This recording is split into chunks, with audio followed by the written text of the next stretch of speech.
Hello, welcome to my channel Tech Tejendra. Myself Tejendrana and I am having more than 15 years of experience in IT in various technology and currently I am working in multi-cloud solutions. So today we will discuss about persistent session management and for storing session we will use Redis database. In my last video I told you that how we can save our session data inside the RDBMS any relational database.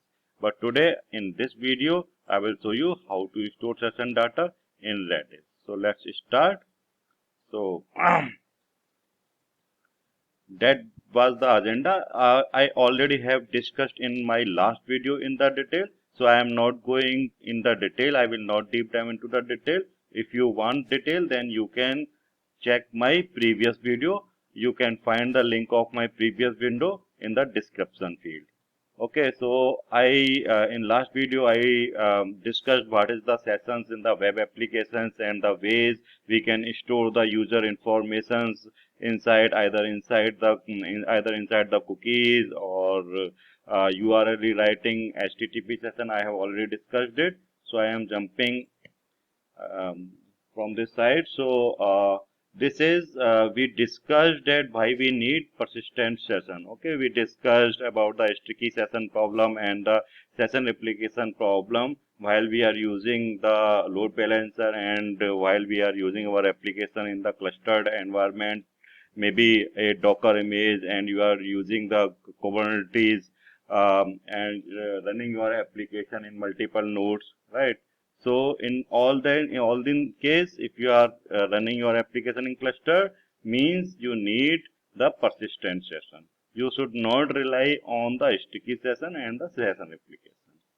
Then we discussed about the what Spring is providing solution for the session management. So we discussed about the various solutions here. One is JDBC. I have already in my last video showed you that how can we save session in JDBC. In this module, in this tutorial, I will show you that how we can save our session into the Redis. Redis is the in-memory database. It is a very fast database and it's generally used for the storing session values. It is kind of key value database.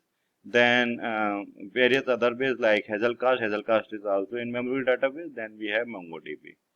Okay, MongoDB currently is gaining very popularity. It is a NoSQL database, and we have another NoSQL database is CloudAnt. It is also very popular, but currently Spring is not providing support for storing session in CloudAnt. So let me move into the demo part.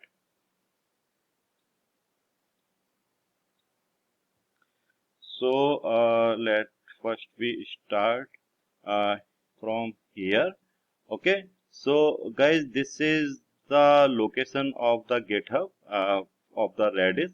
So if you do not have the Redis, then you can download Redis from this link here. I will also copy this link in my description field. Okay, so from here you can download this zip file here. Either you can, if you want to install, then you can install and you can copy this MSI file. But if you want zip in zip format, you can copy it and unzip in anywhere in your drive. Okay, so I have already have it. So I have it and I have already unzip it. So let me show you.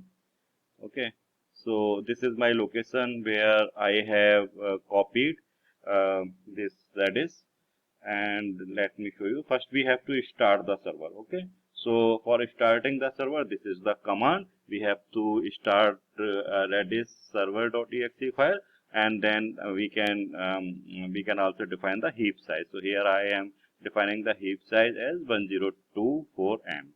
Okay, so if I click here, then it is starting my server. Okay, so my server is started at port 6379. It is the default port. Okay, now uh, let me show you. Sorry.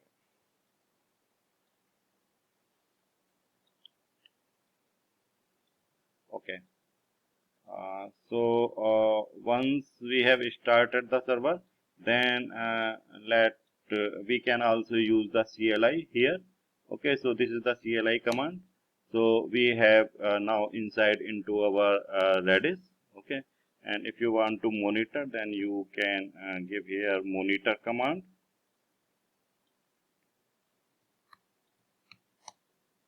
Okay, so now your Redis server in the monitor mode.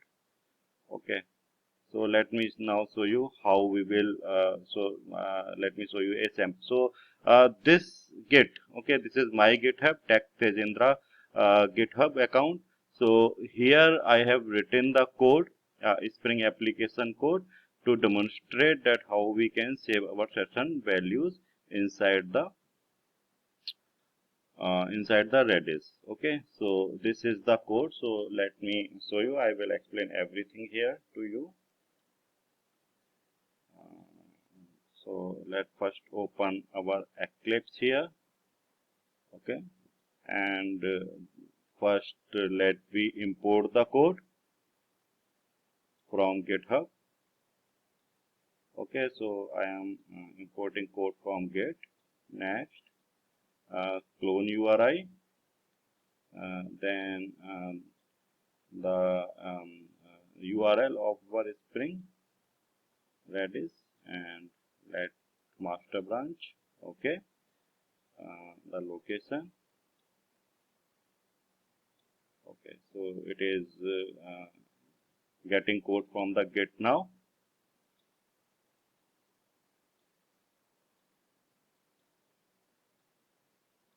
And then go to next and finish.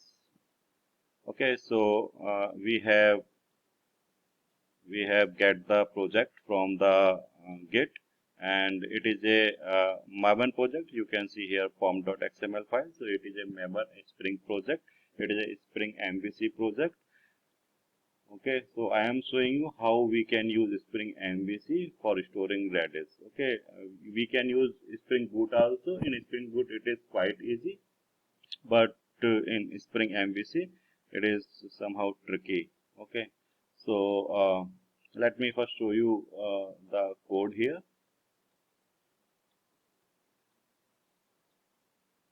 These are the main 4 files. Let me first start with the initializer. So initializer is nothing. So at the time of boot up of your application, this initializer will run and will call the config.java. So config.java is the class which will connect the Redis. Okay, so let me show you the code here. Okay, this annotation is most important. Okay, while we are using the Spring session.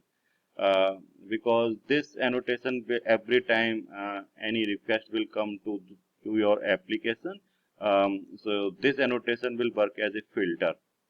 So it will in this filter, it will save your data into the Redis, and it will also extract old data from the Redis if you are if your session is already created between your browser and your application server. Okay, so this is creating the Redis connection. Okay, so here I have provided Redis values. So localhost, because I am running Redis server locally, and this is the default port, and our server is currently running in this port. Okay, and if you are suppose in production environment, if you are having Redis, then I have commented some lines here, you can see. Okay, so in that case, if you are having Redis password as well, then you can provide Redis password here. And Redis having database numbers also, by default it is 0. Okay, so you need to provide, but if you are having a specific number, then you can provide here.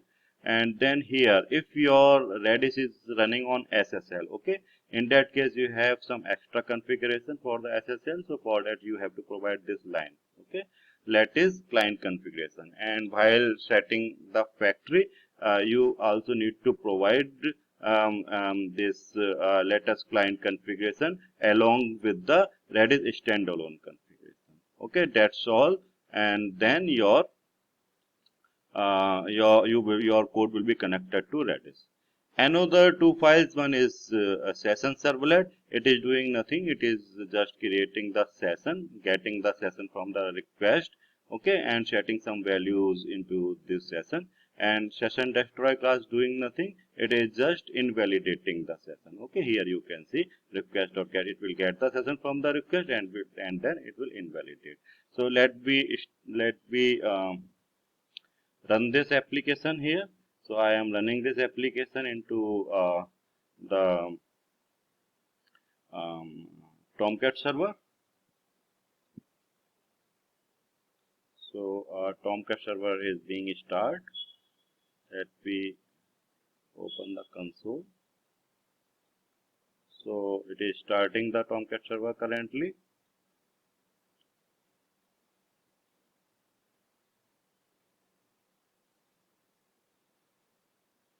Now it is okay. So server is started. Okay, it is okay. So let me copy this into the proper browser. Let me choose Internet Explorer. Okay, so as you can see, it will save. It will use Redis to save the session. So let me hello and value is let AAA. Okay, and let me set the attribute. Okay, so this attribute has been set, and if we see the Redis, then you can see if you go into the monitor part, okay, the CLI part, then you can see that something is happening here. So the Redis database is working and saving the values here.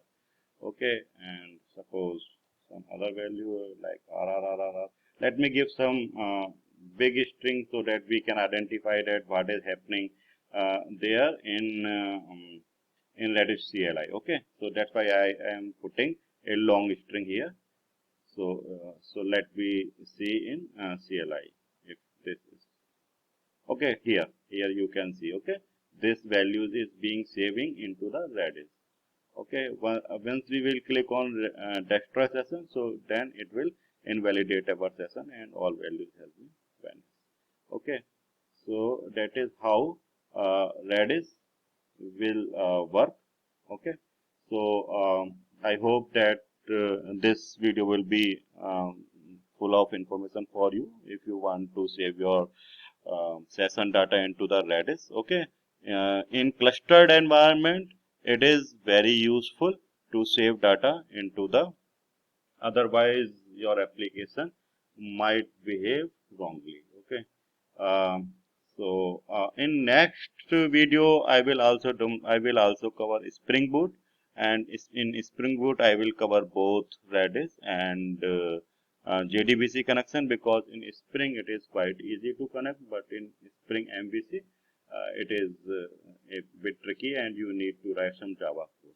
But in Spring Boot it is just kind of a configuration written in the property file, application.property file. Okay, so that's all from my side. I hope that this video will be useful for you. Thank you.